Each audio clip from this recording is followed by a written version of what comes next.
Hello दोस्तों, welcome to my all studio वाला में आप सभी लोगों का स्वागत है। तो कैसे हैं? उम्मीद होगा कि आप लोग मस्त होंगे, जबरदस्त होंगे और अपनी बोर्ड की तैयारी को शानदार तरीके से कर रहे होंगे।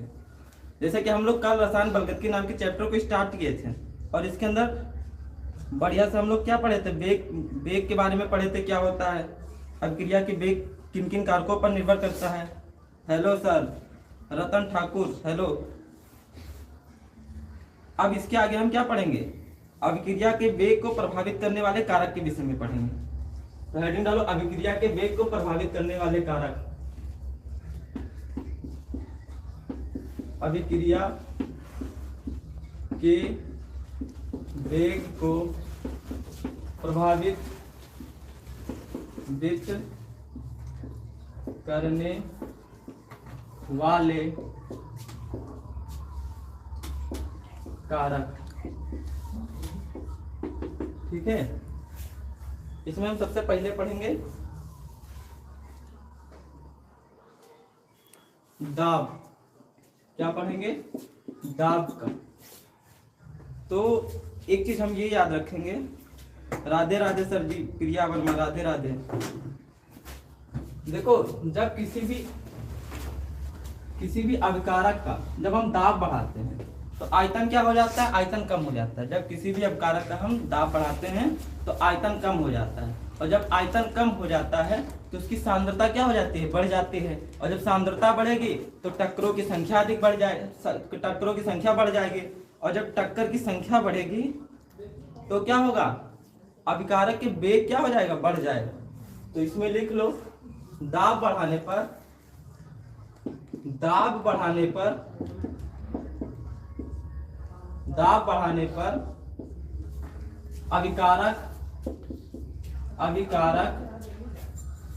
अभिकारक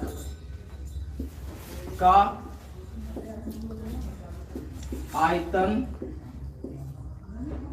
आयतन क्या होता है? कम होता है, जिसके कारण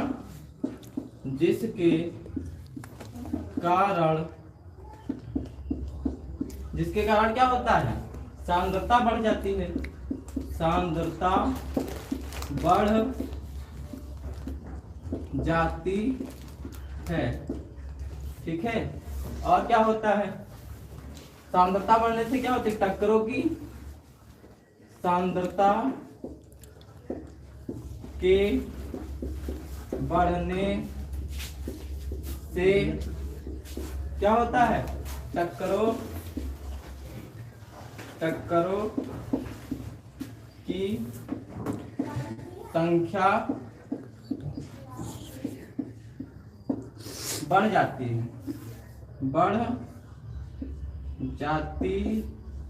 है, जिसके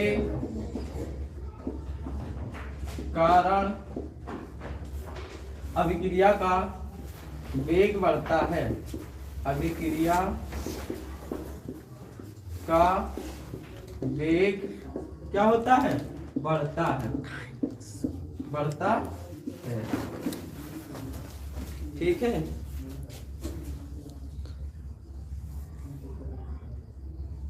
हैप्पी यादव, हाँ ब्रो 100% सही है क्लास। ठीक है, जितने लोग जुड़े एक बार इसको लाइक कर दो। ठीक है, और क्या? अब सतह क्षेत्रफल बढ़ने से क्या होगा? सतह का क्षेत्रफल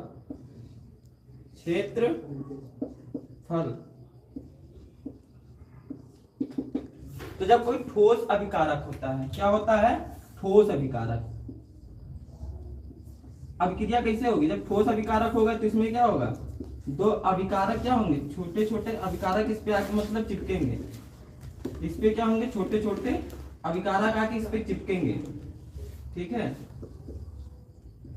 तो यह अभिक्रिया होगी जिसमें ये क्या होंगे? ऐसे ऐसे चिपके रहेंगे। कैसे? ऐसे ऐसे।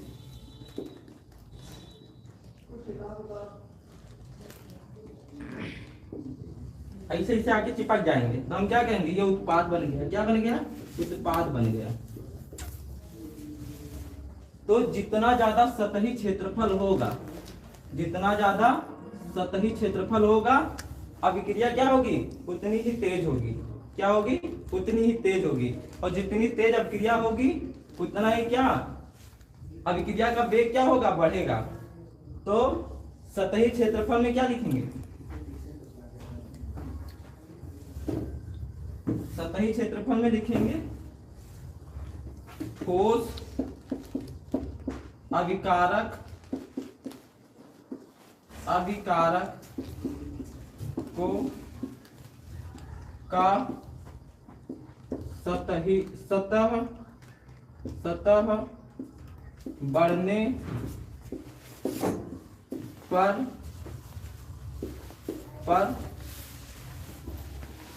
अभिक्रिया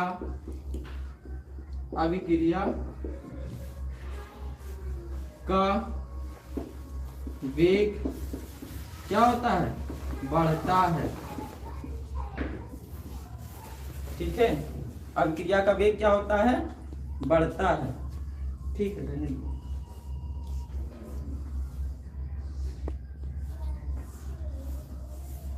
इसे तुम ऐसे समझ सकते हो।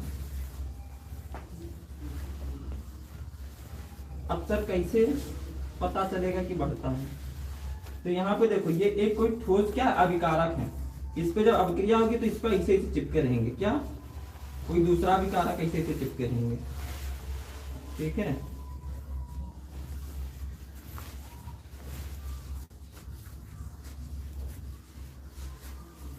हम इसी को क्या कर दें, इसी को हम बीच से तोड़ दें।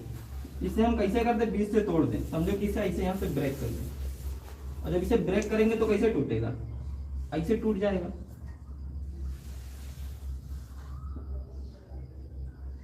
ये कैसे, ऐसे टूट जाएगा, ऐसे,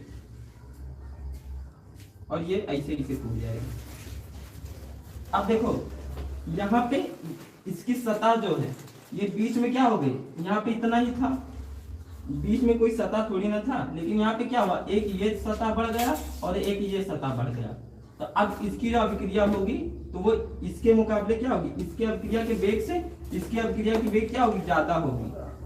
काहे कि इसमें क्या हुआ, पृष्ठीय क्षेत्रफल या फिर पृष्ठीय क्षेत्रफल, हाँ पृष्ठीय क्षेत्रफल क्या हो गया, बढ़ गया, या फिर इसका सतह जो है वो बढ़ गया। और जब सतह बढ़ेगा तो अभिक्रिया फास्ट होगी, तो अभिक्रिया के वेग क्या होंगे, बढ़ेंगे। क्या होंगे, अभिक्रिया के वेग क्या होंगे, बढ़ेंगे। Ratan Thakur, hello sir. अब फिर क्या करें, इसे हम और तोड़ दें, इसे क्या कर दें, और ऐसे ऐसे ब्रेक कर दें, इसे हम और ऐसे ऐसे ब्रेक कर दें, तब क्या होगा, तो ऐसा चित्र दिखेगा। कैसा, ऐसा ऐसा ऐसा ब्रेक दिखेगा।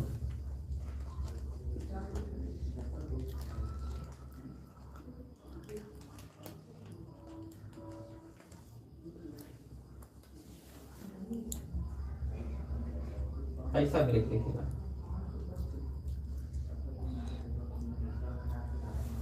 अब क्या हुआ, अब देखो यहाँ पे भी पृष्ठीय क्षेत्रफल और बढ़ गया, मतलब कि इसकी जो रिएक्शन होगी इसमें जो अगर अभिकारक जो होंगे वो और ज्यादा आके चिपकेंगे, और जल्दी आके चिपक जाएंगे, अपना जगह पा जाएंगे चिपकने वाला। तो जब ज्यादा आके जल्दी चिपकेंगे तो हम क्या कहेंगे, अब क्रिया फास्ट हो रही है। और जब अब क्रिया फास्ट होगी मतलब कि अब क्रिया का वेग क्या हो रहा है, बढ़ रहा है। क्या हो रहा है, बढ़ रहा है।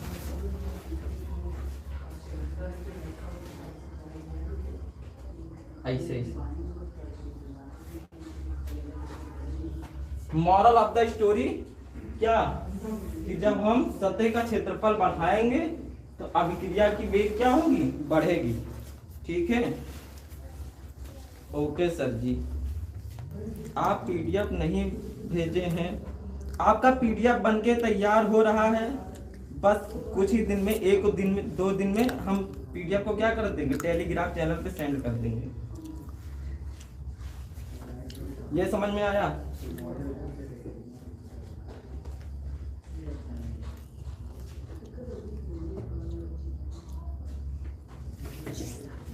अब अभिकारक की किस पे, प्रकृति पे भी निर्भर करता है अभिक्रिया का भी। किस पे? अभिकारक की प्रकृति पर भी अभिक्रिया का वेग निर्भर करता है। सर वो कैसे निर्भर करता है? अभी हम बता रहे कैसे निर्भर करता है। टेलीग्राम चैनल बता दें, इस चैनल के अबाउट वाले सेक्शन में जाना, वहीं पे नीचे सबकी लिंक लगी हुई है। इंस्टाग्राम की लिंक लगी है, टेलीग्राम की भी लगी है, और व्हाट्सएप चैनल का भी लिंक उसी वहीं सब जगह, मतलब कि वहीं पे सब जितने भी लिंक है सब वहीं पे लगा हुआ है। ठीक है, अब हेडिंग डालो अभिकारक की प्रकृति। अभिकारक की प्रकृति, प्रकृति। अभिकारक की प्रकृति में क्या पढ़ेंगे? अब देखो, अभिकारक दो तरीके से होते हैं। यहाँ पे कंपाउंड कितने तरीके से होते हैं? दो तरीके से होते हैं, कि तीन तरीके से। एक उपसहसंयोजिक कंपाउंड भी होते हैं।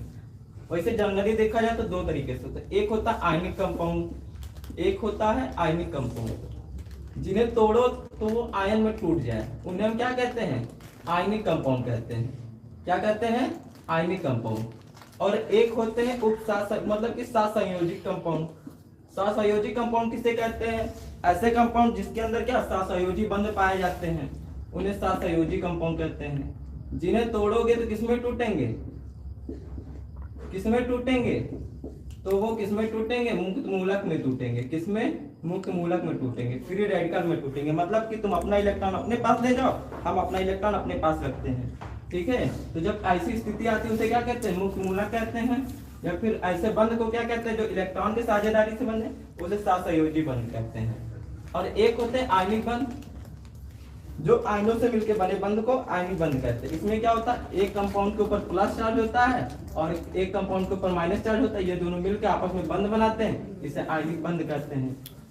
अब क्वेश्चन ये है तुम लोगों से कि इन दोनों में से कौन से मतलब कि आयनिक कंपाउंड ज्यादा तेज रिएक्शन करेंगे या फिर उपसहसंयोजिक वाले कंपाउंड ज्यादा तेज रिएक्शन करेंगे? सब लोग कमेंट करके बताओ। प्रीति मौर्य, निगम कुमार, रिमझिम, सब लोग कमेंट करके बताओ कौन सा कंपाउंड ज्यादा तेज रिएक्शन करेगा? आयनिक वाला कंपाउंड ज्यादा तेज करेगा कि उपसहसंयोजिक मतलब सहसंयोजिक वाला कंपाउंड ज्यादा तेज रिएक्शन करेगा? बताओ।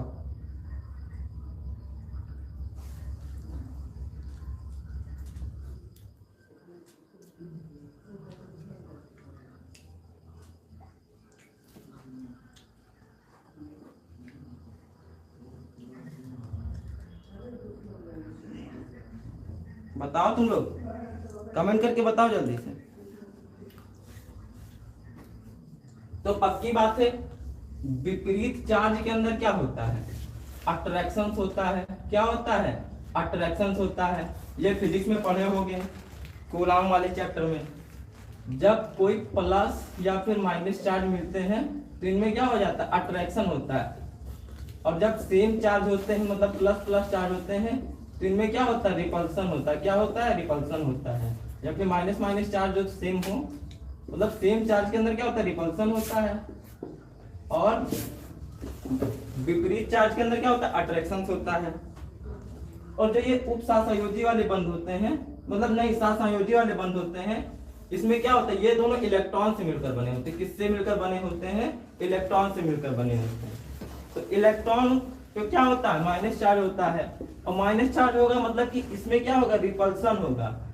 ये इतनी जल्दी रिएक्शन नहीं करेंगे। ठीक है, और ये जो विपरीत चार्ज वाले हैं आयनिक कंपाउंड होते हैं, उसमें एक के ऊपर क्या होता है? प्लस होता है, एक के ऊपर क्या होता है? माइनस होते हैं। तो ये दोनों आपस में क्या कर लेते हैं? रिएक्ट कर लेते हैं। मतलब बढ़िया तरीके से जल्दी से रिएक्शन मतलब कर लेते हैं। और जब जल्दी रिएक्शन करते हैं तो इनका वेग क्या होगा? तो इनका वेग बढ़ जाएगा। किसके कंपेयर में? किसके मुकाबले? सहसंयोजी बंध के मुकाबले। ठीक है, तो हम ये लिख सकते हैं ना, हम ये लिख सकते हैं। क्या लिखेंगे?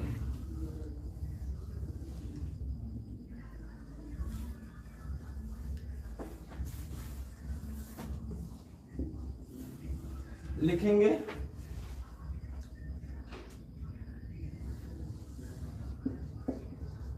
आयनिक यौगिकों का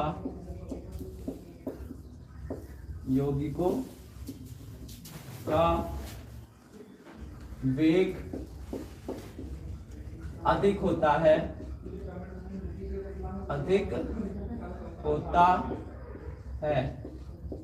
अधिक होता है किसके साथ? संयोजी यौगिक के संयोजी, इससे लिखते ब्लैक से लिखते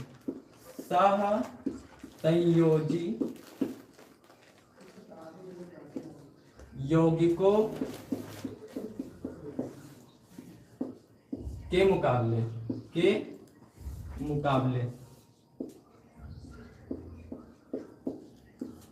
ठीक है सर। आयनिक यौगिक का एग्जाम्पल बताओ, उदाहरण में लिख लो।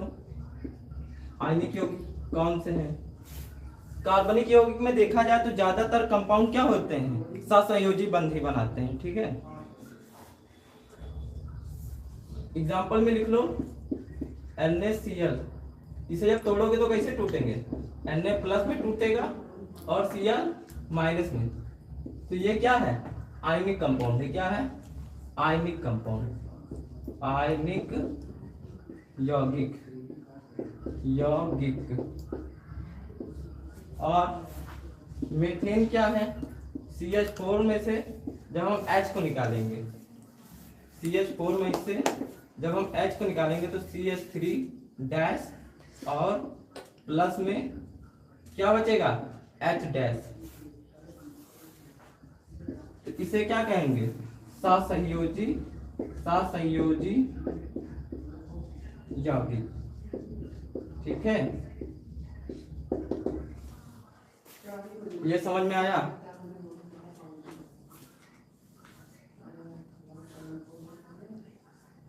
हाँ, NaCl CH4। प्रियंका चौहान, संजू, हाँ जी सर, ठीक है। अब हम पढ़ेंगे ताप का क्या प्रभाव पड़ेगा। ताप का क्या प्रभाव पड़ेगा?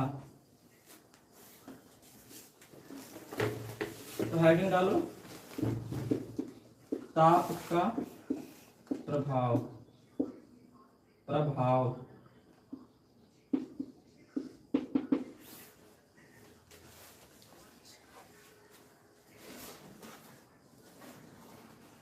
तो इसमें लिखो ताप बढ़ाने पर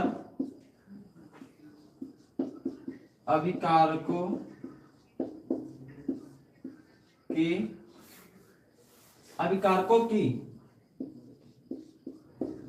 गतिज ऊर्जा बढ़ जाती है। क्या हो जाती है? जाती है।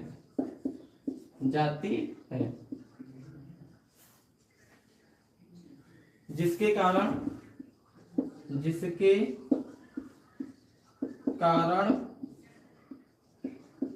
अभिक्रिया का वेग क्या हो जाता है? बढ़ जाता है, ठीक है। क्या हो जाता है? अभिक्रिया का वेग बढ़ जाता है। देखो, जब किसी भी चीज के अंदर, जैसे हम पानी को ही क्या करते हैं? गर्म करते हैं। क्या करते हैं? पानी भरा है, ठीक है।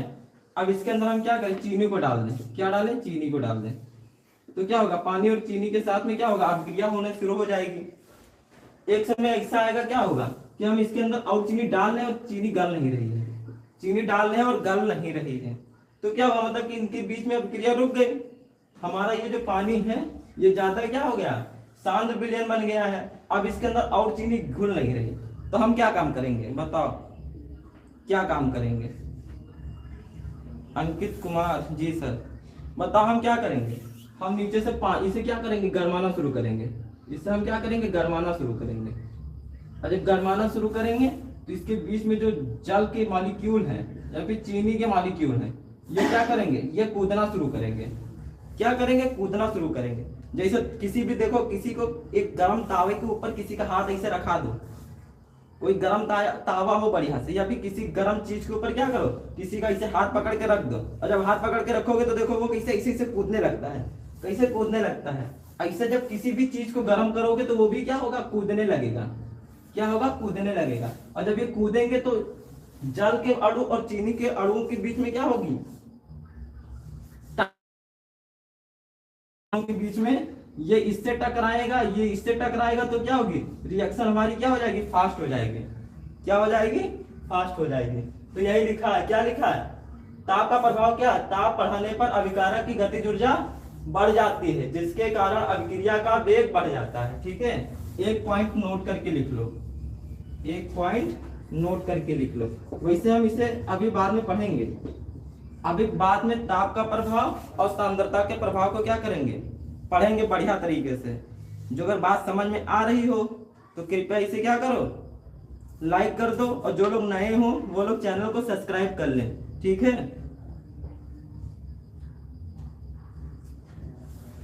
एक बात नोट करके लिखो,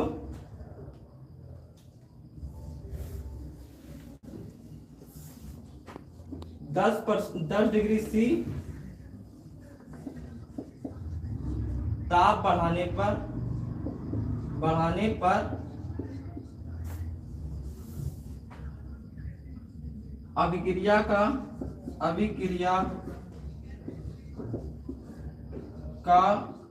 वेग लगभग कितना, 2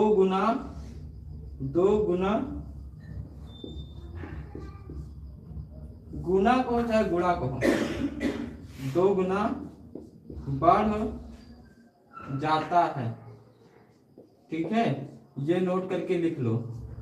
ये हम अभी जब लास्ट में पढ़ेंगे सांद्रता का अपक्रिया पे वेग पे प्रभाव और ताप का अपक्रिया के वेग पे प्रभाव, तब हम ये दोनों को बढ़िया तरीके से डिस्कस करेंगे कि मतलब कि ये कहां से आया, लगभग 2 गुना बढ़ जाता है। ठीक है, अब हेडिंग डालो क्या, वेग नियम। अब क्या पढ़ेंगे, वेग नियम।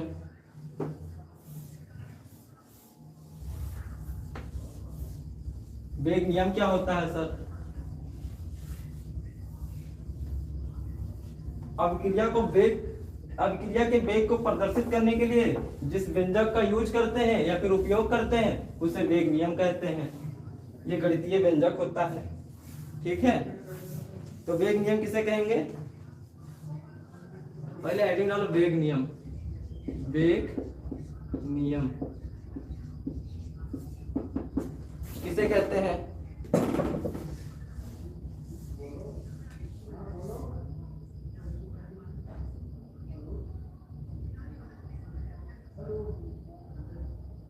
तो लिखो वह गणितीय व्यंजक, वह गणितीय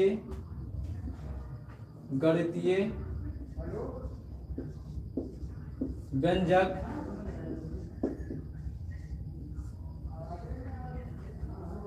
जो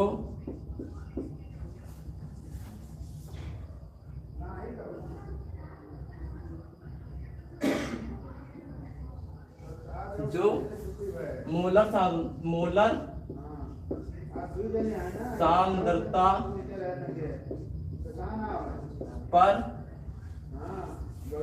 सांद्रता पर अभिक्रिया के वेग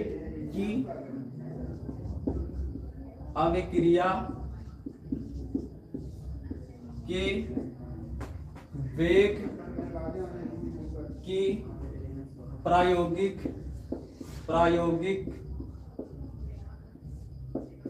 निर्भरता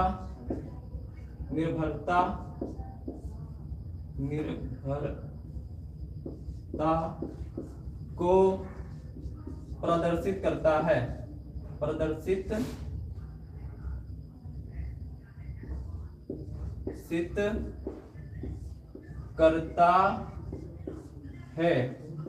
क्या कहलाता है, वेग नियम कहलाता है, वेग नियम कहलाता है। ठीक है, ये बात समझ में आई। ठीक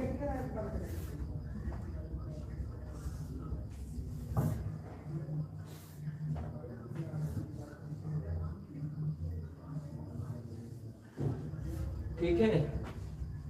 अब सर इसका फार्मूला क्या होता है, या फिर गणितीय व्यंजक जो आप बताए हैं, गणितीय व्यंजक में क्या है? तो गणितीय व्यंजक क्या है? वेग नियम, मतलब वेग को क्या लिखते हैं? आर से लिखते हैं। ये क्या होता है? समानुपाती होता है सर किसके? सांद्रता के, अभिकारक के सांद्रता के घात के समानुपाती होता है। घात मतलब कि n लिख सकते हैं, ठीक है सर। समानुपाती का चिन्ह हटता है तो क्या आता है?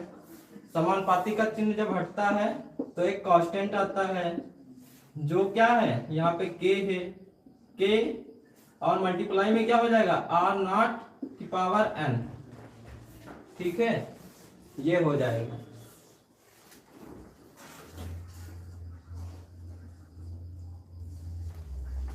ये हो जाएगा। अब सर यहाँ पे k क्या है? r क्या है? r क्या है? अभिक्रिया की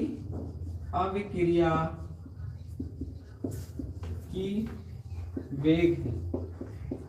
और सर k क्या है? क्या है? वेग स्थिरांक है। क्या है? स्थिरांक। सर r क्या है? अभिकारक है। क्या है? r क्या है? अभिकारक है। सर n क्या है? n अभिक्रिया की कोटि है। क्या है? अभिक्रिया की कोटि है, ठीक है सर। इसे कोई एग्जाम्पल लेकर समझा दीजिए। क्या लेकर समझाते हैं? एग्जाम्पल लेकर समझो। यहाँ पे एक कोई अभिक्रिया लिखी है। क्या लिखी है? एक अभिक्रिया लिखी है। अभिक्रिया लिखी है कि small A capital A plus small B capital B gives out, क्या बन रहा है? प्रोडक्ट बन रहा है। Small C capital C plus small D capital D. ये सर क्या है? ये अभिकारक है। क्या है? अभिकारक सर। ये क्या है? ये उत्पाद है। क्या है? उत्पाद, ठीक है। अब ये जो है और ये जो है, ये जो है और ये जो है, इनको क्या कहते हैं? इन्हें रस समीकरण मितीय गुणांक कहते हैं। क्या कहते हैं? यहां पे लिख दो। यहां क्या? a dash b dash c dash d, ये क्या है? रस, अच्छा कॉमा, यहाँ पे क्या लिखे? ये सब क्या है? रस समीकरण मितीय क्या है? गुणांक है। गुणांक, ठीक है। ये सब जो आगे लिखी ये रस समीकरण मितीय गुणांक है।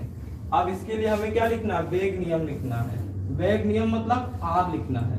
आर के लिए क्या होगा? के अनुपात में क्या है? रिएक्टेंट में यहाँ पे क्या है? ए है, मतलब कि ए की सांद्रता, और सर और क्या? इनटू बी की सांद्रता। क्या होगी? बी की सांद्रता, ठीक है। और यहाँ पे इसकी घात समझो क्या? एक्स पे निर्भर करती है। ए की सांद्रता की घात एक्स पे क्या? वेग नियम, मतलब कि वेग निर्भर करता है। और y की घात y के, मतलब कि b की घात y पे क्या करती है? अभिक्रिया की वेग निर्भर करती है। तो इसका वेग नियम ये हो गया, ठीक है। अब यहाँ पे जो x और y लिखा है, x प्लस वाई, जो n होता है ये बराबर होता है किसके, x प्लस वाई के योग के, x प्लस वाई के योग के बराबर होता है, बराबर होता है।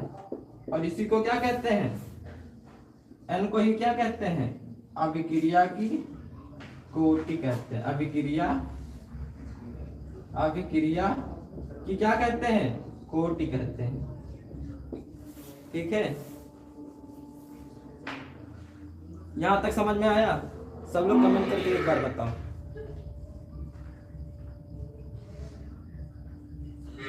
और एक चीज याद रखना, यहाँ पे जो a लिखा है और यहाँ पे जो b लिखा है, इसका इस x और y के साथ कोई संबंध नहीं है। यहाँ पे लिख सकते हैं, क्या लिख सकते हैं, यहाँ पे क्या लिख सकते हैं, यहाँ पे नोट करके ये लिख लो, नोट करके ये लिख लो कि x plus y equal to n, यह अभिक्रिया की क्या है, कोटि है, कोटि है। ठीक है,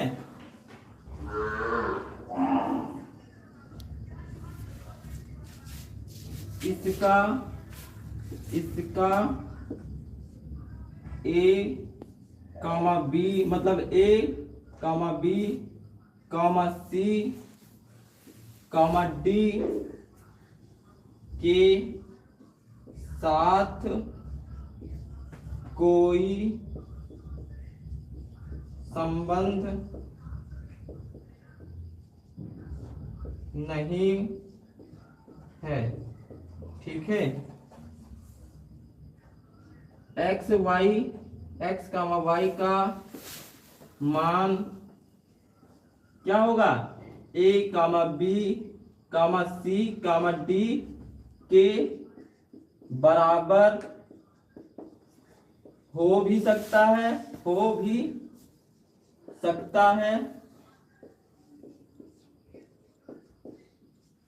वह नहीं भी हो सकता है, नहीं भी हो सकता है। ठीक है,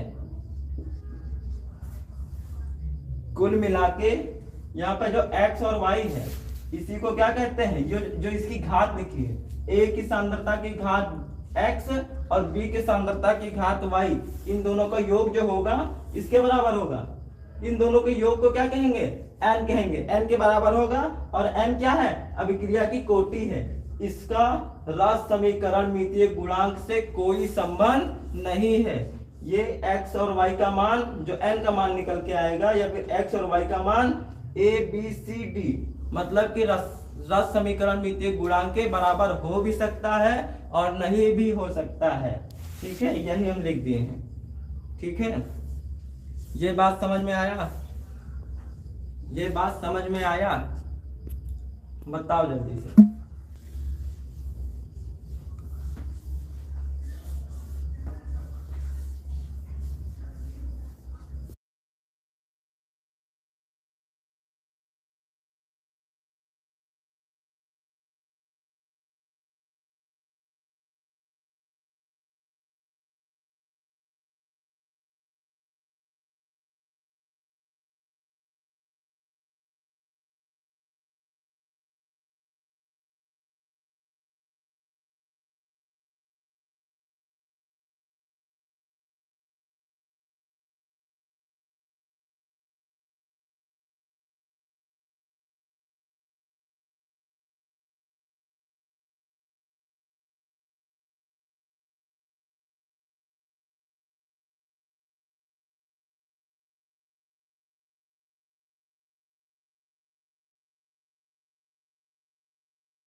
अब हेडिंग डालो अभिक्रिया की कोटि।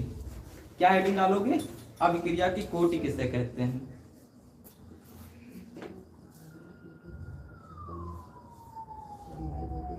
अरे हम जूम जूम नहीं कर रहे थे, वो कुछ टेक्निकल प्रॉब्लम हो गया था, यही लिए जूम जूम हो रहा था।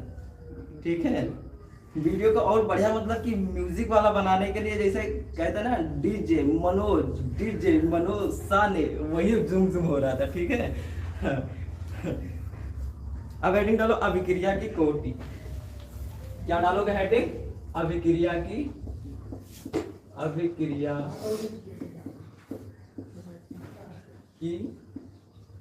कोटि।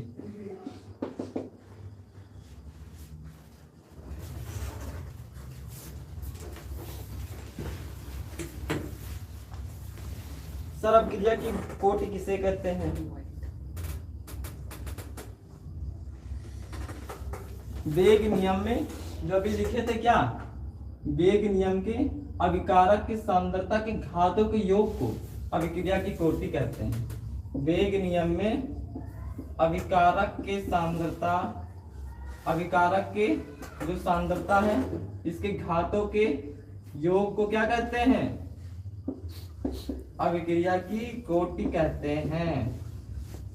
ये अभिकारक है, ये दोनों, इनकी सांद्रता है, इसकी घात ये दोनों हैं, इन दोनों के योग को ही क्या कहते हैं? अभिक्रिया की कोटि कहते हैं। और इसे किससे लिखते हैं? देखो किससे लिखे, जिससे हम लिखे वही लिख देना, या फिर इससे प्रदर्शित करते हैं, लिख सकते हो। ठीक है, तो लिखो अभिक्रिया, नहीं ऐसे लिखो, वेग नियम में अभिकारक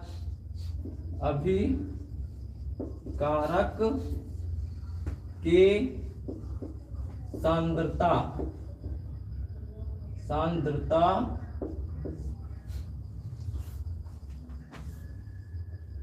के घातों का योग को क्या कहते हैं? अभिक्रिया की कोटि कहते हैं। कोटि कहते हैं। ठीक है, फिर और लिख लो, इसे n से प्रदर्शित करते हैं। ये बात समझ में आया? यस सर जी, हैप्पी यादव। ठीक है, ठीक है, इसे किससे प्रदर्शित करते हैं? एन से प्रदर्शित करते हैं। एक बात और लिख लो, यहाँ, अच्छा इसे ना लिखो, यहाँ पे ये लिख लो कि जो अभिक्रिया का वेग नियम है, R = K, A की पावर x, B की पावर y, तो इसमें जो x A की सांद्रता की पावर x है और B की सांद्रता की पावर y है, यहाँ पे ये इन दोनों का योग कर देते, ये क्या होगा? n के बराबर होगा, और n ही क्या होता है? अभिक्रिया की कोटि होती है। ठीक है, इसमें लिख लो, यहाँ एक नोट करके लिख लो। नोट में क्या लिखोगे? नोट में ये लिखोगे कि यह एक प्रायोगिक राशि है। कैसी राशि है? प्रायोगिक राशि है। प्रायोगिक राशि का मतलब यह राशि प्रयोग से प्राप्त होती है। किससे प्राप्त होती है? प्रयोग से प्राप्त होती है। ठीक है, बिना प्रयोग के इसे तुम प्राप्त नहीं कर सकते हो। ठीक है, जब प्रयोगशाला में प्रयोग करोगे, उससे जो राशि प्राप्त होगी उसे क्या कहते हैं? प्रायोगिक राशि कहते हैं। तो ये भी एक प्रयोगशाला से ही प्राप्त होगी। तो लिख लो नोट करके, यहाँ एक क्या है? प्रायोगिक राशि है। इसे बिना प्रयोग के नहीं प्राप्त किया किया जा सकता, किया जा सकता है। ये समझ में आया?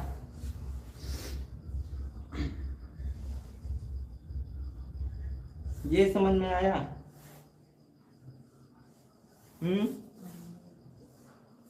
और इसी को क्या कहते हैं? ऑर्डर ऑफ रिएक्शन कहते हैं।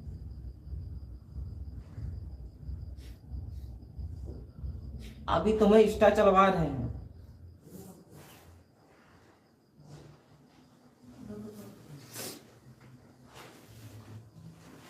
अभी तुमको इंस्टा चलवा रहे हैं, ठीक है? मांगो इंस्टा आईडी, मांगो यार। पढ़ना लिखना नहीं है, इंस्टाग्राम के आईडी मांग रहे हैं।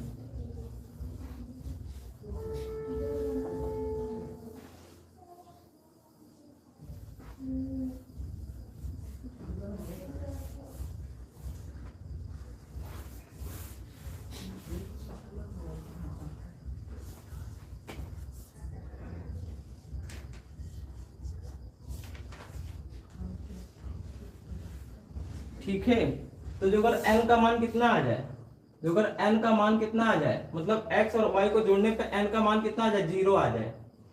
क्या आ जाए? 0 आ जाए।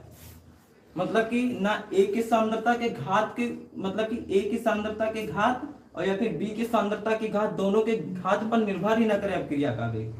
इस सब क्रिया का वेग हम लिख रहे थे r इक्वल टू के a की सांद्रता x और क्या लिखे थे, और b की सांद्रता y लिखे थे। तो ये जो क्रिया की वेग है, ये किस पे? ना a की सांद्रता की 0 घात पर निर्भर करे और b की सांद्रता की क्या? 0 घात पर निर्भर करे। मतलब इन दोनों का मान क्या, उनका दोनों का घात क्या? 0 हो। क्या हो? 0 हो। तो हम क्या लिखेंगे? हम n इक्वल टू क्या लिखेंगे? x का मान क्या होगा? 0, y का मान क्या? 0, n का मान क्या निकल के आएगा? 0। और जब n का मान 0 निकल के आएगा तो हम क्या कहेंगे? या एक शून्य कोटि की अभिक्रिया है। क्या कहेंगे? कोटि की निकालने के लिए क्या करते हैं? x और y का मान जोड़ देते हैं और x और y का मान क्या आ जाए? 0 आ जाए। तो हम क्या कहेंगे? यह एक शून्य कोटि की क्या है? अभिक्रिया है, अभिक्रिया है। ये समझ में आया? ऐसे हम क्या n का मान निकाले 1 आ जाए, n का मान निकाले क्या आ जाए? 1 आ जाए।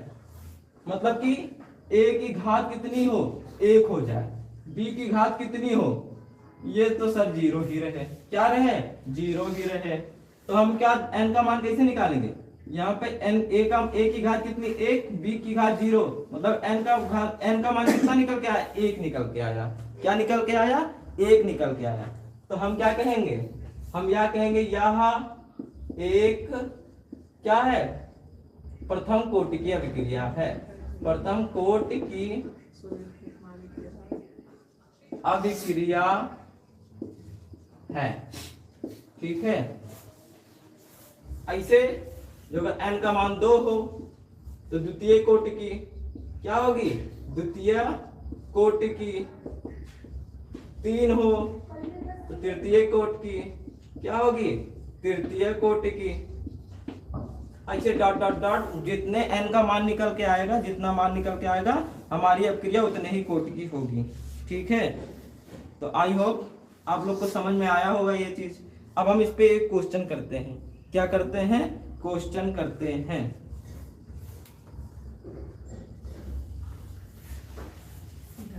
लिखो भैया क्वेश्चन। क्या लिखेंगे? क्वेश्चन लिखेंगे।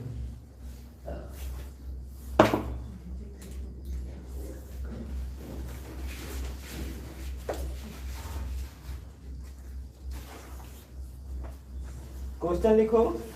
एक अभिक्रिया का मान दिया है। क्या दिया है? मान दिया 25 डिग्री C पर अभिक्रिया का अभिक्रिया कौन सी अभिक्रिया है? NO से बन रही है क्या? NO की अपक्रिया किससे करवा दो, 1/2 Cl से करवा दो। तो क्या बन रहा है, NOCl बन रहा है। क्या बन रहा है, NOCl बन रहा है। ठीक है, कि निम्न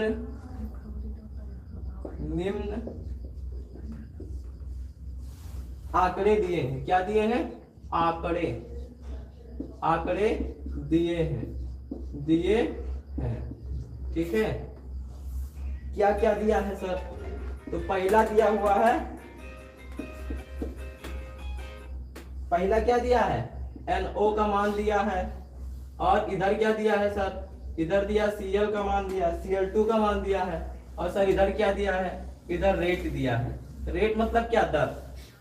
ठीक है, एक चीज और ये लिख लेना, यहाँ ये कैसे मान दिए हुए, प्रायोगिक मान दिए। कैसे दिए हैं, प्रायोगिक मान।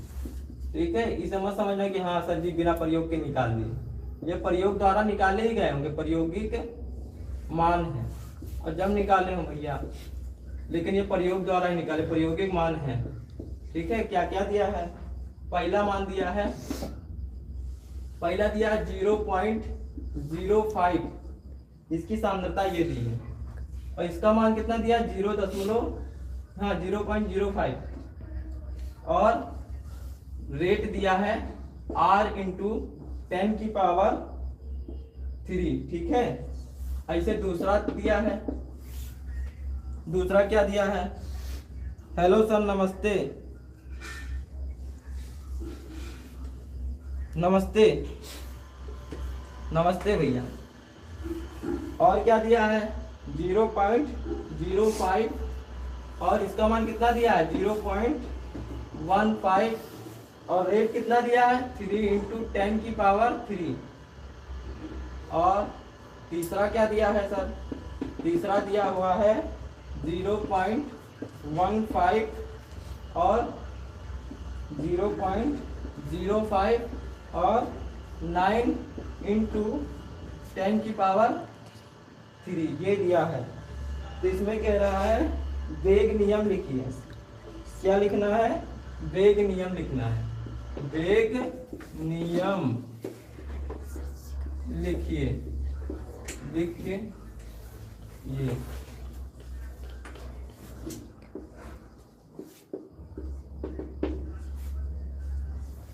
अब इसे सॉल्व करना है। क्या करना है सर, मनीष सर कब आएंगे, बस हमारी क्लास खत्म होगी, उसके बाद में मनीष सर की VIP एंट्री होगी। ठीक है, VIP एंट्री होगी, वो तड़कता भड़कता ढूंढने गए हैं। बायोलॉजी की क्लास है ना, तो भाई कुछ बढ़िया तड़कता भड़कता हुआ क्वेश्चन ढूंढने गए हैं। वो क्वेश्चन जैसे उनको मिल जाएगा, बस तुम लोग के सामने बाबा जी वाला पर्चा इसे लेके हाजिर होंगे, कहेंगे यही एग्जाम में आएगा जो मैं पढ़ाऊंगा। ठीक है, बिहार बोर्ड वालों के लिए 2 तारीख को क्लास लगाए हैं, पूरा 12 घंटे का। नहीं, 2 तारीख को एग्जाम है, 1 तारीख को क्लास लगाए पूरा 12 घंटे का। वो बताए हैं पूरा सब, पूरा खर्चा इसे पर्चा बना के तैयार कर लिए हैं। ठीक है, ऐसे पूरा खर्चा मतलब पूरा पर्चा बना के तैयार कर लिए। वो बता रहे सीना ठोक के कहेंगे एक ही वीडियो में पूरा पेपर फंसा देंगे, वही तैयार कर रहे हैं। ठीक है, तुम लोग तैयार रहना। 12 एक मतलब कि कितने, 1 तारीख को खा पी के 12 घंटे क्लास लगातार लेंगे, वो उसी की तैयारी कर रहे हैं वो। अब इसमें हमें क्या लिखना है, वेग नियम लिखना है। कैसे लिखेंगे, कुछ समझ में आ रहा है? तो सबसे पहले हम क्या लिखेंगे, अभिक्रिया लिख लो। क्या लिखेंगे, अभिक्रिया। पहले लिखो हल। अभिक्रिया दिया हुआ है, क्या दिया हुआ है, लिखा है NaO प्लस 1/2 Cl, Cl2 लिख लो। यहाँ पे NaO है, इससे क्या प्राप्त हो रहा है, इससे सर प्राप्त हो रहा है NaOCl। ठीक है,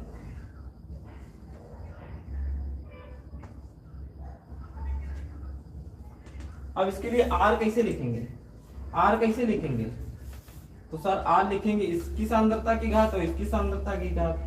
R इक्वल क्या आएगा, K आएगा, और क्या होगा NO की सांद्रता की मान x है और 1/2 Cl2 की सांद्रता की घात क्या है,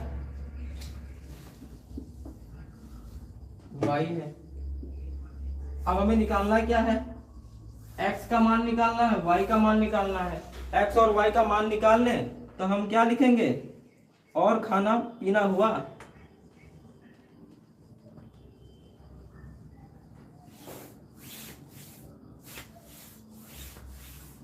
प्रिया वर्मा ठीक है।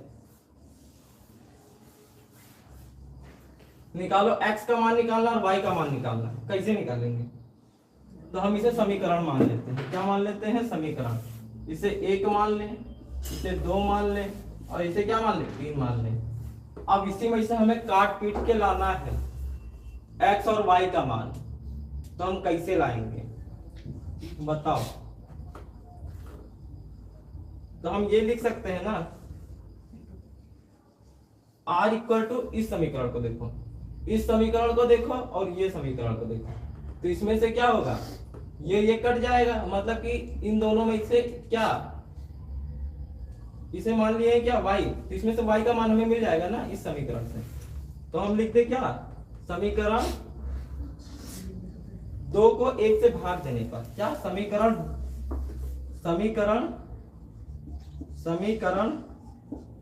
2 को 1 से क्या करने पर, भाग देने पर क्या होगा सर। अब देखो क्या होता है, 0.05 ये मान दिया है, ठीक है, और इंटू यहाँ पे क्या मान दिया, 0.05। जी सर, यहाँ पे क्या दिया है, 0.15 अपॉन में 0.05।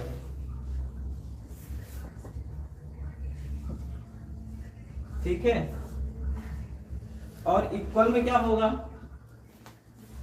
1.10 की पावर 3, नहीं क्या होगा, ये मान लिखेंगे ना ऊपर पहले,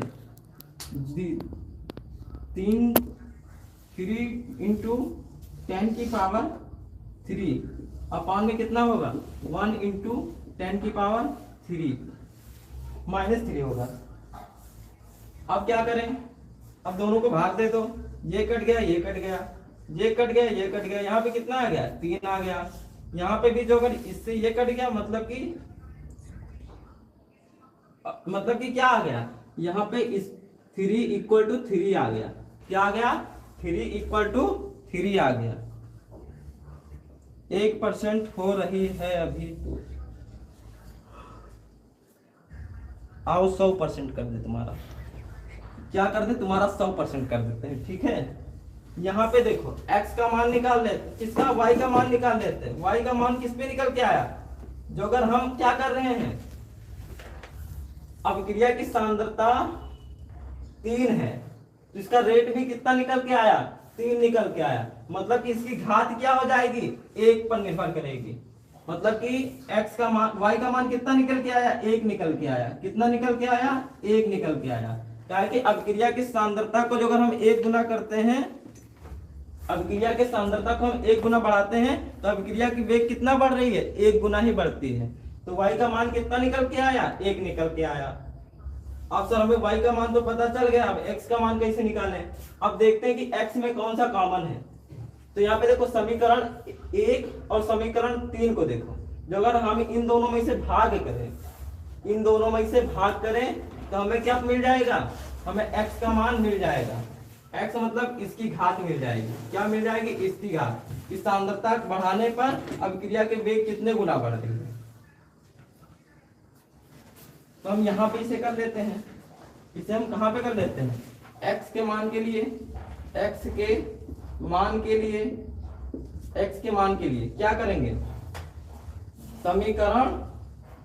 अब देखो किसमें वैल्यू ज्यादा है, इसमें वैल्यू ज्यादा है, इसको ऊपर रखें, इसको नीचे रखें, ठीक है। तो हम क्या लिखेंगे, समीकरण 3 व समीकरण 3 को क्या करें, 1 से, समीकरण 3 को समीकरण 1 से क्या करें, भाग देने पर क्या होगा सर, बताओ तुम लोग क्या होगा। यहाँ पे क्या लिखा है समीकरण 3 में 0.15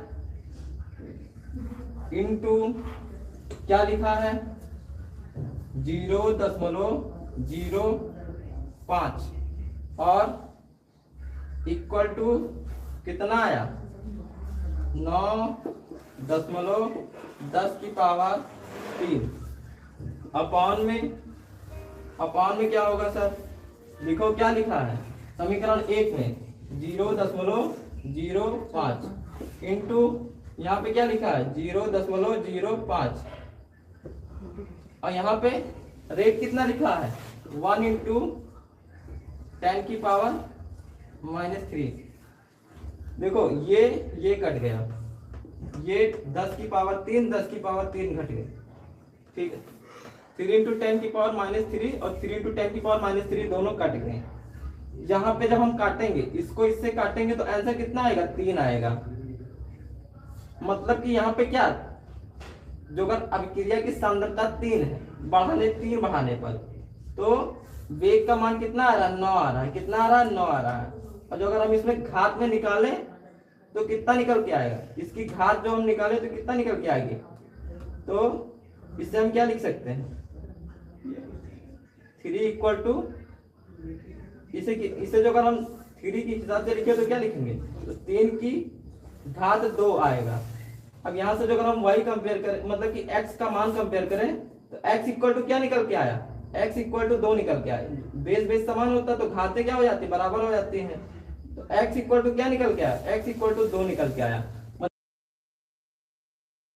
x का मान सर 2 निकल के आया, कितना निकल के आया 2 निकल के आया सर। आंसर 3 कहां से आ गया, अच्छा अभिक्रिया की कोटि 3 निकल के आएगी, अभिक्रिया की कोटि 3 निकल के आएगी। हमें लिखना क्या है वेग नियम लिखना है। अब हमें x और y का मान पता चल गया, अब हम वेग नियम लिख सकते हैं। वेग नियम में क्या लिखेंगे r इक्वल टू k सांद्रता NO की सांद्रता और NO की सांद्रता x का मान 2 निकल गया मतलब कि घात 2 पर निर्भर करता है इंटू और क्या Cl2 की सांद्रता 1/Cl2 की सांद्रता, Cl2 की सांद्रता की घात किस पे निर्भर करता है 1 पर निर्भर करता है। ये क्या निकल के आ गया सर, ये वेग नियम निकल के आ गया। क्या निकल के आ गया वेग नियम निकल के आ गया सर। इसमें वो डाल दीजिए हाँ, इसकी जो कोटि निकालोगे, इसकी जो अगर इसी की कोटि निकालना हो तो कोट क्या होगा इसके और इसके योग के बराबर होगा। अभिक्रिया की कोट किसके बराबर होता है x प्लस वाई के बराबर होता है। सर x का मान कितना है, x का मान यहाँ पे देखो 2 निकल के आया है मतलब हम 2 लिख देते हैं। और सर y का मान कितना है, y का मान 1 निकल के आया है मतलब हम यहाँ पे 1 लिख देते हैं। मतलब n का मान कितना निकल के आ गया 3 निकल के आ गया। मतलब कि ये 3 कोटि की या फिर तृतीय कोटि की अभिक्रिया है, कोटि की अभिक्रिया है। टिक मार्क के अंदर बहुविकल्पीय में एक क्वेश्चन आता है इस पे, इसके लिए वेग व्यंजक बताओ। प्रथम कोटि की अभिक्रिया के लिए वेग व्यंजक क्या होगा, द्वितीय कोटि की अभिक्रिया के लिए वेग व्यंजक क्या होगा। या फिर दिया होता है कि इसका मान ये दिया है, उसके पीछे मात्रक लगा होता है, पूछता है ये किस कोटि की अभिक्रिया है। तो जो तुम्हें पता हो कि हाँ प्रथम कोटि की अभिक्रिया का वेग व्यंजक क्या होता है सेकंड स्क्वायर होता है, तो तुम सेकंड स्क्वायर से देखकर बता सकते हो कि हाँ ये प्रथम कोटि की अभिक्रिया है। ठीक है, अब हम यही निकालना सीखेंगे कि प्रथम कोटि की अभिक्रिया के लिए वेग व्यंजक क्या होगा, सेकंड को द्वितीय कोटि की अभिक्रिया के लिए वेग व्यंजक क्या होगा, शून्य कोटि की अभिक्रिया के लिए वेग व्यंजक क्या होगा। जो अगर ये बातें समझ में आ रही हो तो एक बार लाइक कर दो और इसे दूसरों के पास शेयर भी कर दो। ठीक है, आप लोग से यही सर प्रतिचुंबकीय का उदाहरण दीजिए, प्रतिचुंबकीय का उदाहरण दें O2 माइनस। वैसे तुम कहाँ जो पढ़ा रहे हो उस पे नहीं फोकस कर रहे हो, तुम लोग कहीं और फोकस कर रहे हो।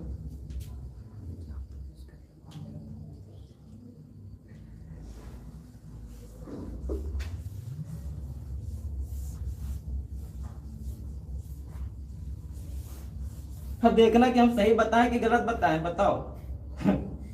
हाँ, हो टू माइनस माइनस बताएं, चेक करके आना, बताना है कि सही है कि गलत है, प्रति चुंबकीय है।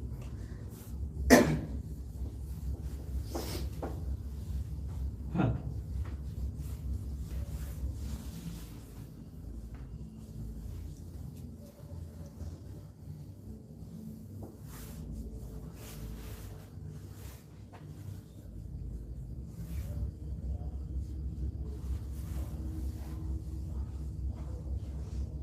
सर मनीष सर की क्लास कब होगी? मेरी क्लास जब खत्म हो जाएगी बस मनीष सर की क्लास हो जाएगी। वैसे उनकी क्लास 9 बजे से होगी, ठीक है? ठीक है, कितने बजे से होगी? 9 बजे से।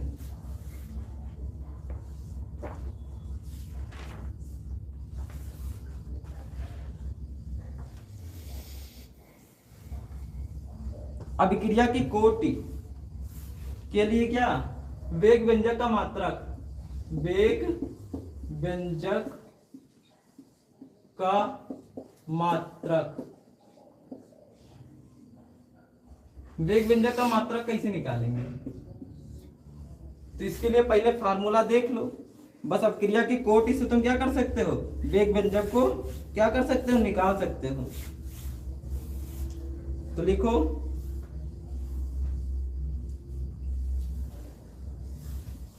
k का मान क्या आएगा? k का मान क्या आएगा बताओ?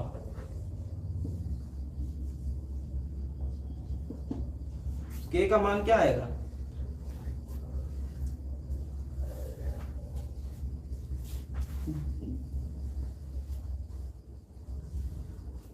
तो इसके लिए आता है फार्मूला, क्या होता है? मोल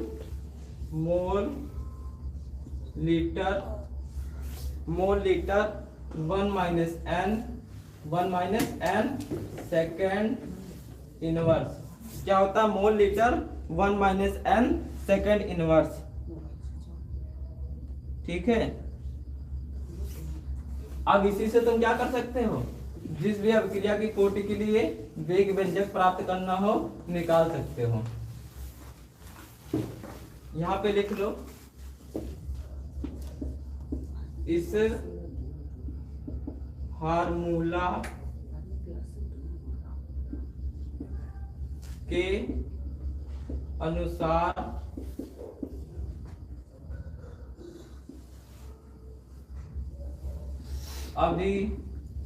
अभिक्रिया की कोटि का वेग व्यंजक क्या कर सकते हैं? प्राप्त कर सकते हैं।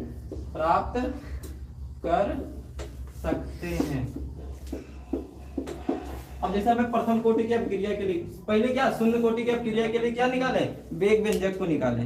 किसके लिए? शून्य कोटि की अभिक्रिया के लिए वेग व्यंजक को निकाले। शून्य कोटि अभिक्रिया के लिए देखो, शून्य कोटि की अभिक्रिया, शून्य कोटि की अभिक्रिया, शून्य कोटि की अभिक्रिया के लिए क्या? वेग व्यंजक के लिए वेग व्यंजक निकालो। क्या होगा? K equal to mole upon में लीटर माइनस n, मतलब कि 1 माइनस n और क्या? Second inverse. मतलब कि यहाँ पे क्या n की जगह पे क्या रख देंगे? 0 रख देंगे। तो मोल अपॉन में l माइनस 1 माइनस 0 और क्या हो जाएगा? Second inverse. अब 1 में से 0 को घटाओगे तो कितना आएगा? 0 ही आएगा, मतलब कि 1 ही आएगा।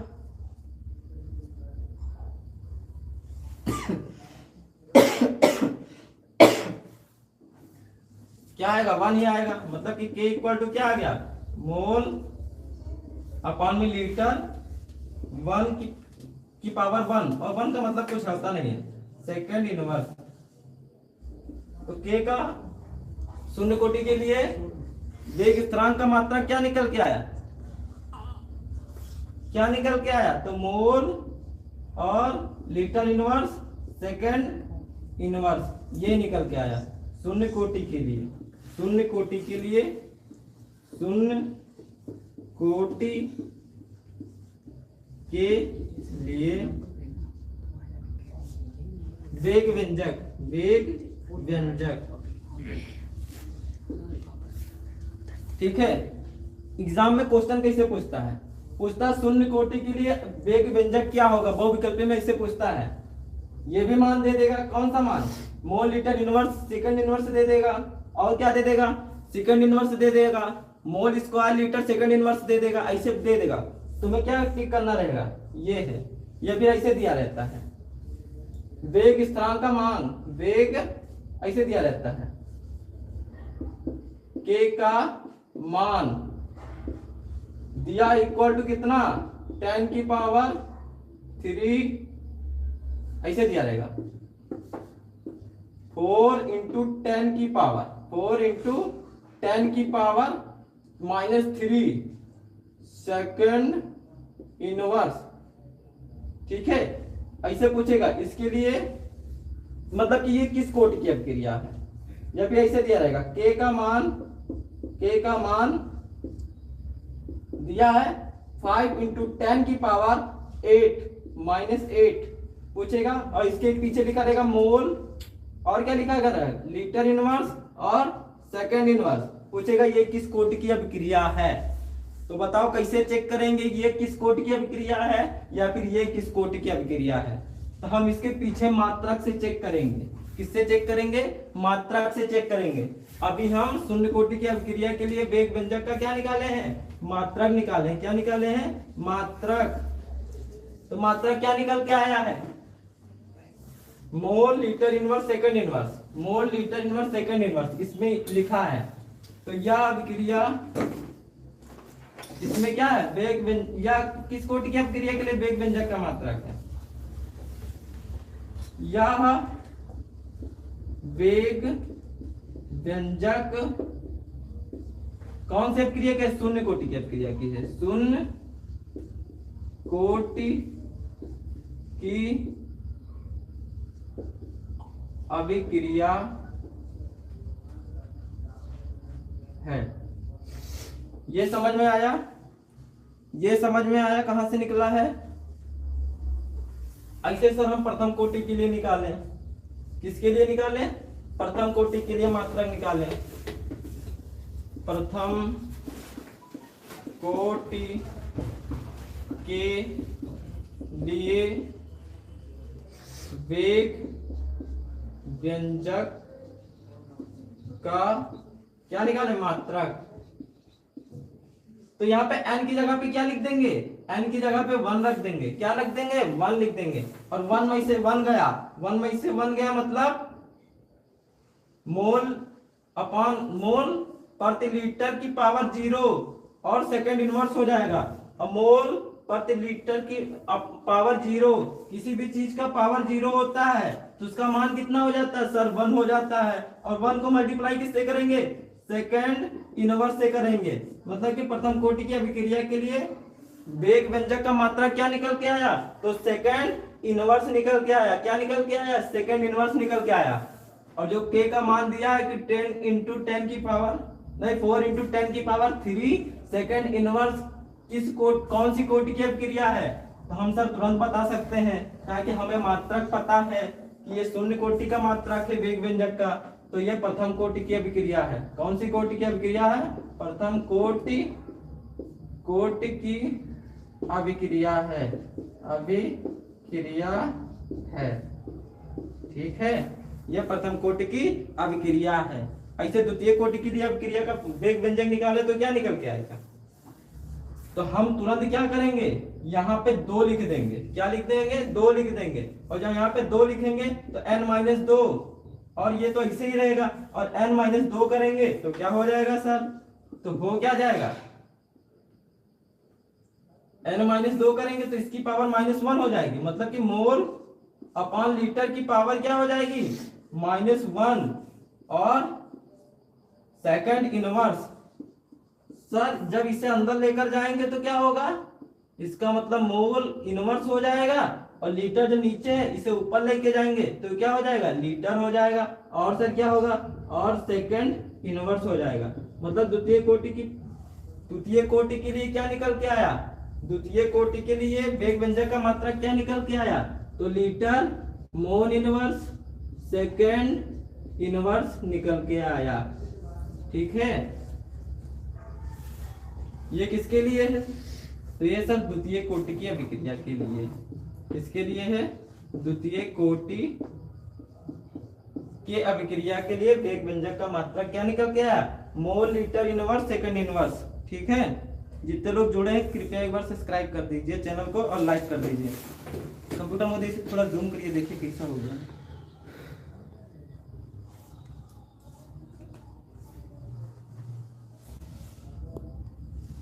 एक बार सभी लोग बता दे आज का सेशन कैसा लगा, एक बार बता दो सब लोग। उसके बाद में हम शून्य कोटि की अभिक्रिया को स्टार्ट करें। एक बार सभी लोग बता दे कि आज का सेशन कैसे लगा, तो हम शून्य कोटि की अभिक्रिया को स्टार्ट करें कि कल से स्टार्ट करें, बताओ। आज स्टार्ट करें कि कल से स्टार्ट करें, बताओ तुम लोग कमेंट करके एक बार बताओ। शून्य कोटि की अभिक्रिया को स्टार्ट करें, बढ़िया से पढ़ें। शून्य कोटि की अभिक्रिया क्या होती है, समाकलित वेग समीकरण क्या होता है, शून्य कोटि की अभिक्रिया का अर्धायुकाल क्या होता है, या फिर शून्य कोटि की अभिक्रिया का जीवन काल क्या होता है, बताओ एक बार कमेंट करके, बताओ सब लोग एक बार कमेंट करके जल्दी से। काहे भैया टाइपिंग नहीं हो पावत है, उंगलियां नहीं चलत है कीपैड पर। हाँ, एक बार टाइप करके बताओ।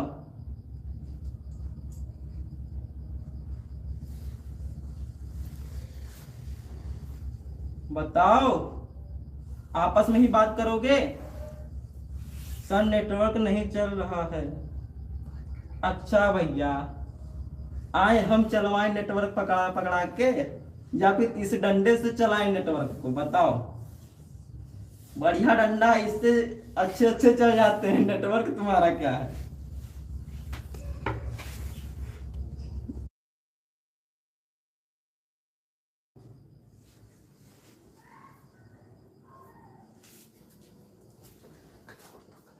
दिव्या गुप्ता, स्वागत है आपका एक केमिस्ट्री की क्लास में। कौन सी क्लास में जा रही, हाँ। अभिकारक की प्रारंभिक सांद्रता के समानुपाती होता है। हाँ, अभिकारक की प्रारंभिक सांद्रता के समानुपाती होता है, बात सही है। सर आपको जीएफ है, आपको जीएफ है।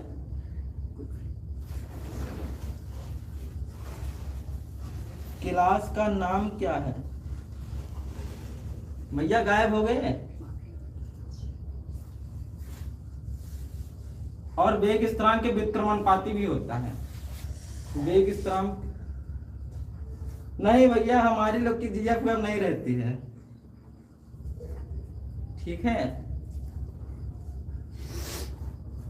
हम लोग की जीएफ कहाँ है, ये बताओ। आज का सेशन यहीं पे समाप्त करें, कल शून्य कोटि की अभिक्रिया को पढ़ेंगे, समाकलित वेग समीकरण को पढ़ेंगे और उसके लक्षण क्या है, इन सभी विषयों में पढ़ेंगे और अर्धायुकाल को पढ़ेंगे। एक बार सभी लोग कमेंट करके बता दो आज का सेशन कैसा लगा। ठीक है, बस आज के लिए इतना ही।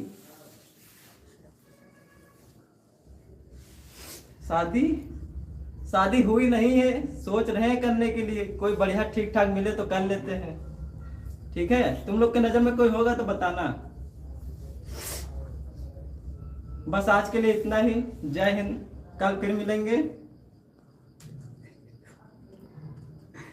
बिल्कुल सही बात है, सर के 2 बच्चे हैं, सही बात है। बस धन्यवाद। जो लोग को वीडियो बढ़िया लगा वो लोग लाइक करें और अपने दोस्तों के पास शेयर जरूर करें। जय हिंद।